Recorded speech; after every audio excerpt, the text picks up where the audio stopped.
what happened between the Testaments. For most of us, Israel's history stops abruptly with the prophet Malachi, to be resumed briefly, 400 years later, in the New Testament period. There is a significant writings of the Jews between the Testaments. They are called the Apocrypha and the Pseudepigrapha.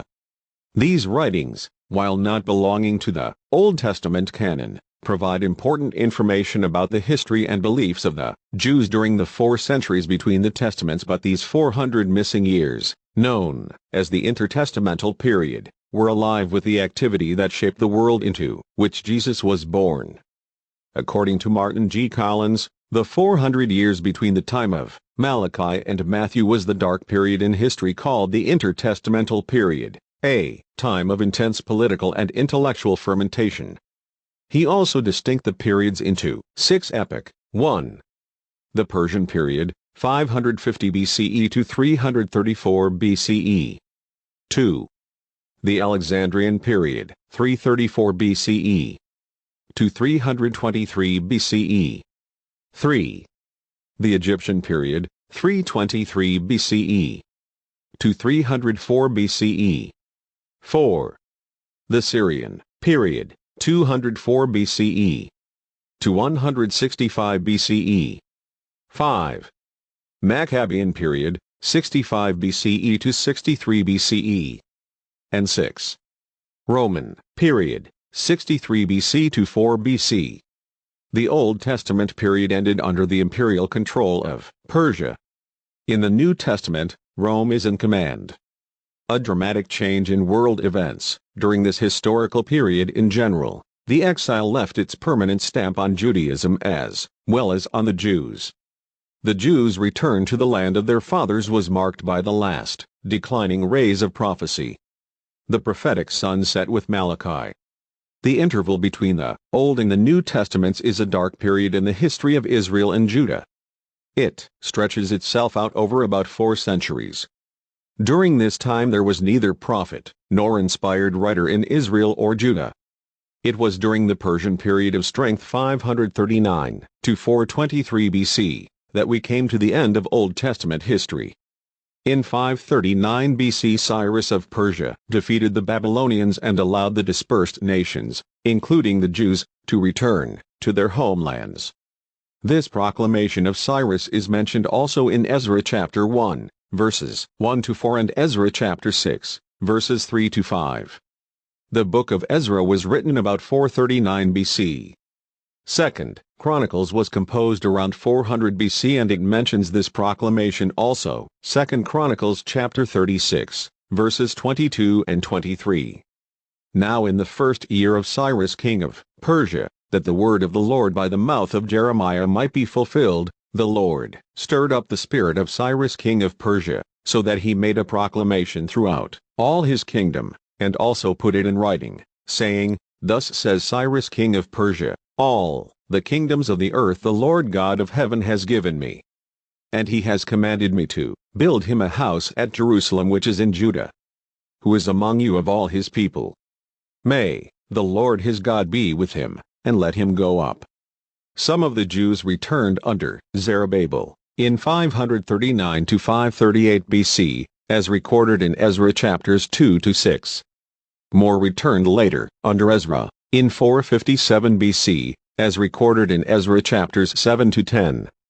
Nehemiah came to Jerusalem to rebuild its walls in 444 BC and he remained there until 433 to 432 BC, when he returned to Persia. He went back to Judah again, as recorded in Nehemiah 13, sometime before the death of Artaxerxes I in 423 BC. The complete Persian period extended from the cessation of prophecy about 539 BC to the Alexandrian period in 334 BC. The second period was the Alexandrian period. It was very brief, from 334 to 323 BC, and simply covered the period of the Asiatic rule of Alexander the Great. In Greece things had been moving swiftly. The Thebans destroyed the Spartan hegemony, influence and authority, which had been unbroken since the fall of Athens.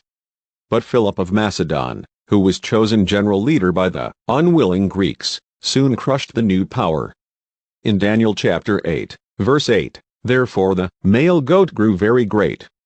But when he became strong, the large horn was broken, and in place of it 4 notable ones came up toward the 4 winds of heaven.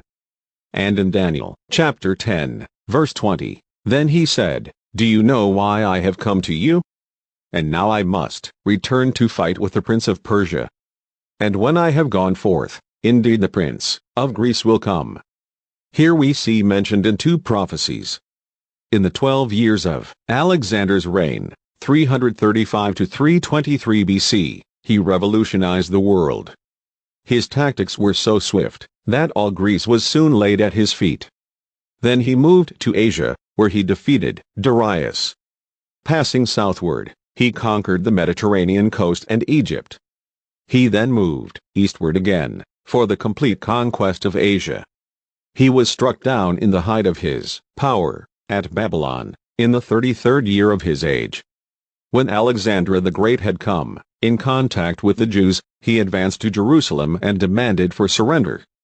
But the Jews wanted to remain loyal to Persia. As Alexander approached the city, Jaddua the high priest, with a train of priests in their official dress, went out to meet him, to supplicate mercy from Alexander. The Jews read the prophecies of Daniel that we just read concerning Alexander to Alexander himself, and so he spared the city and even sacrificed to Yahweh. From that day on the Jews became his favorites of his empire. He employed them in his army and gave them equal rights with the Greeks as first citizens of Alexandria and other cities that he founded. Thus the strong Hellenistic spirit of the Jews was created, which distinguished this large portion of the nation in the later periods of their history. During the Greek period, the more conservative and zealous Jews were constantly confronted with a tendency of many of the people, especially the younger and wealthier set, to adopt the manners of life, thought and speech of their masters, the Greeks. Thus the Hellenistic party was born. This was bitterly hated by all true-blooded Jews, but still left its mark on their history, until the date of the final dispersion in 70 AD. The third period was the Egyptian period, 323 to 204 BC. It began with the death of Alexander, and temporarily turned everything into chaos. The Alexandrian Empire, welded together by Alexander's leadership, fell apart under 4 of his generals. As mentioned in Daniel chapter 10. The 4 horns or 4 generals were Ptolemy Soter, Lysimatris, Cassander, and Silenus. Daniel chapter 8, verses 21 to 22, and the male goat is the kingdom of Greece. The large horn that is between its eyes is the first king. As for the broken horn and the 4 that stood up in its place, 4 kingdoms shall arise out of that nation, but not with its power. That first king is referring to Alexander the Great.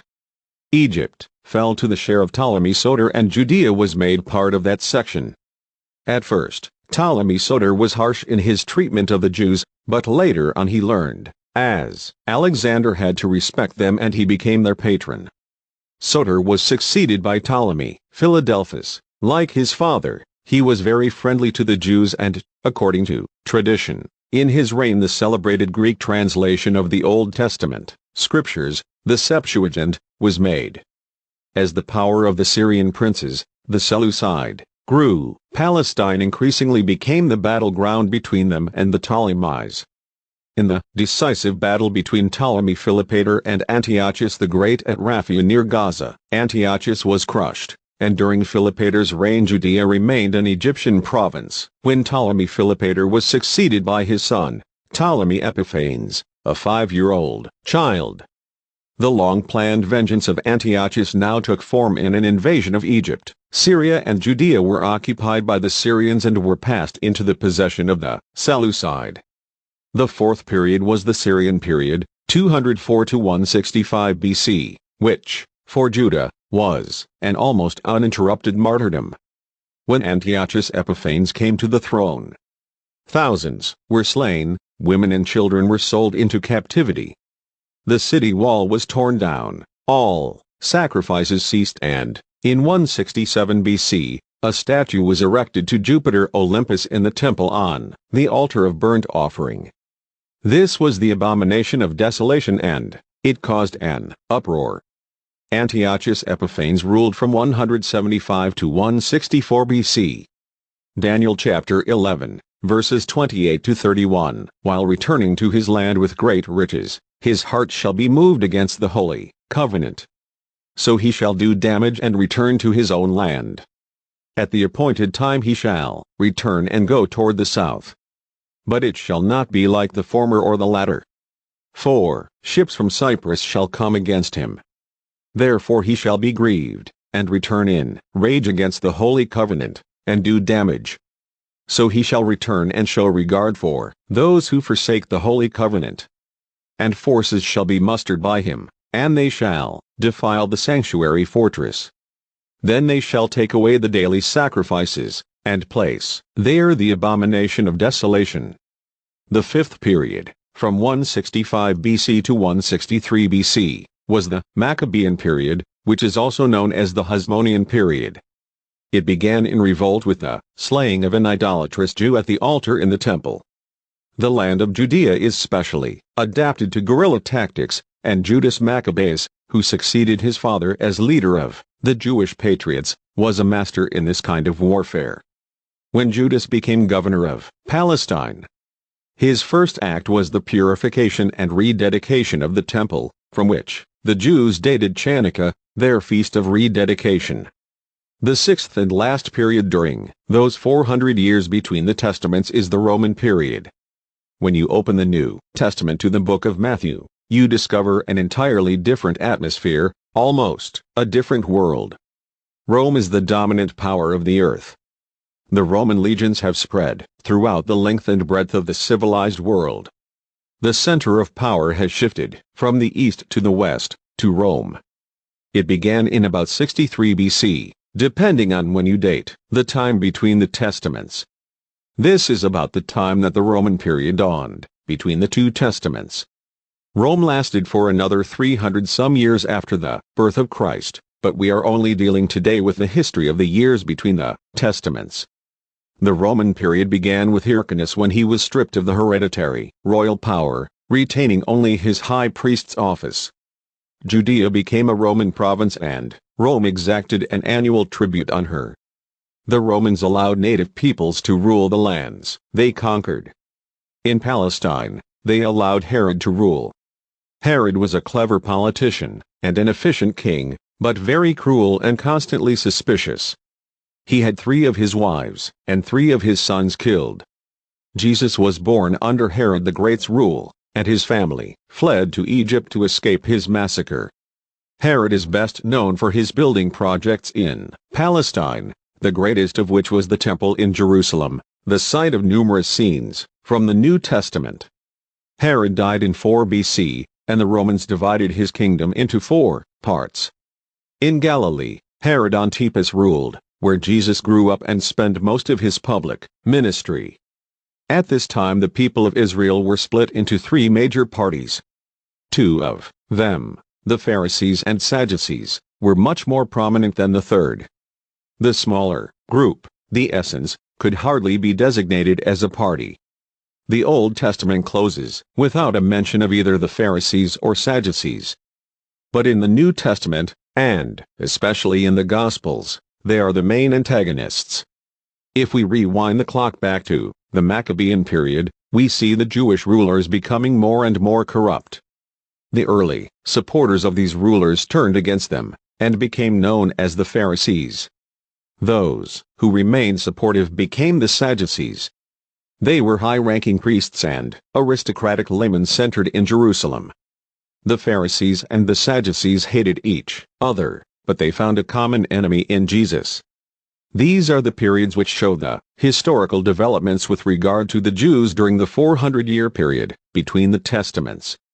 God is the same God in both Testaments. In the New, God is more clearly revealed and accessible, and our responsibility, as His children, is more obvious and urgent. Our hearts are guided, regulated and changed through the empowerment of God's Spirit so that we may live by righteous principles found in both Testaments. Both Testaments announce the coming of Jesus Christ to establish God's kingdom on earth.